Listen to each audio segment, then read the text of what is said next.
Moi, ce qui me fait plaisir, c'est quand les gens, quand je suis au restaurant, ils dégustent, je leur fais des vins à l'aveugle, parce qu'ils me disent oui, on veut découvrir, je leur sers et ils dégustent, et tu vois le visage, de suite tu vois le visage, si ça va faire.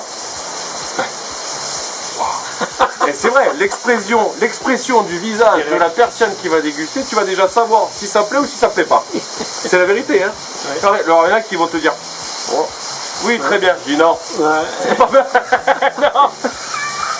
Mais c'est très dur, c'est très dur. C'est très dur à ce moment-là. Ben là, après, moi, je vais vous dire franchement, alors je vais vous faire une confidence, j'arrête tout et je dis, alors monsieur, qu'est-ce que vous aimez? Si c'est moi qui lui propose et qu'il n'aime pas, je dis, qu'est-ce que vous aimez? Je vais essayer de vous contenter dites-moi ce que vous avez envie.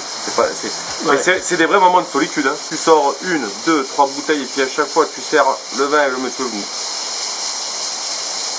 Là tu te dis, là il y a un gros souci. Mais c'est pas évident. Hein. Mais c'est pas évident. Mais c'est ça qui est bien aussi dans le vin. C'est ça qui est bien, c'est ce contact qu'on a avec les gens. Le but c'est que les personnes qui sont là, ils sont là pour se faire plaisir et qu'elles goûtent le vin qu'ils ont envie.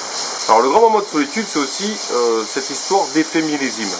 Où tout le monde veut des 2009, des 2007, des 2005. Je parle bien sûr pour la vallée du Rhône parce que ça a été les grands millésimes de cette décennie.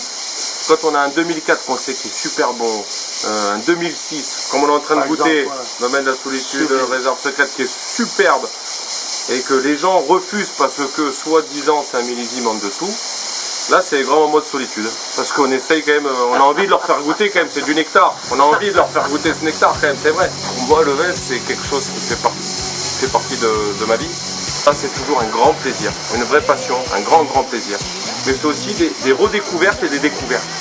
C'est une plante qui est plantée dans notre histoire.